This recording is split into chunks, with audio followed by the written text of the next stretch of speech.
இந்தியாவில் ஒரு அரசியல் கட்சியை தொடங்குவது ஒன்றும் புதியது கிடையாது. யார் வேண்டுமென்றாலும் கட்சி துவங்கலாம். அதன்படி நாட்டில் ஏற்கனவே நிறைய கட்சிகள் வலம் வந்து கொண்டிருக்கின்றன. இது மட்டுமல்லாமல் தொடர்ந்து புது கட்சிகளும் தொடங்கப்பட்டு வருகின்றன. தொடங்கப்படும் ஒவ்வொரு கட்சிக்கும் ஒரு குறிப்பிட்ட மற்றும் முக்கியமான கொள்கை இருக்கும். அந்த வகையில் உத்தரப்பிரதேசத்தைச் சேர்ந்த முன்னாள் பாஜக தலைவரான அனூப் ராகவ் சிந்தி ஜனதா கட்சி என்ற புதிய கட்சியை தொடங்கியுள்ளார். தமிழில் இதற்கு எறும்பு ஜனதா கட்சி என்று பெயர். கிட்டத்தட்ட 30 ஆண்டுகளாக பாஜகவில் பணியாற்றிய அனுபவம் கொண்ட அனூப் ராகவ் பாஜக தொழிலாளர் பிரிவின் மாநில துணைத் தலைவர் உள்ளிட்ட பல்வேறு பொறுப்புகளில் பதவி வகித்திருக்கிறார். பாஜகவில் இருந்த காலத்தில் ஊழல், சாதாரண மக்கள் மற்றும் சமூகத்தின் விளிம்பு நிலை பிரச்சனைகள் ஆகியவற்றை திறம்பட தடுக்க முடியவில்லை.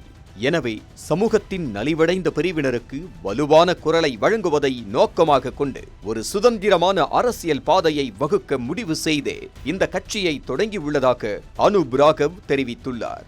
அரசால் தீர்க்கப்படாமல் இருக்கும் உள்ளூர் பிரச்சனைகளை முன்னிலைப்படுத்துவதோடு சாதாரண மக்கள் மற்றும் சமூகத்தின் விளிம்பு நிலை பிரிவினருக்காக பாடுபடும் கட்சியாக எறும்பு ஜனதா கட்சி இருக்கும் என்றும் உறுதியளித்துள்ளார்.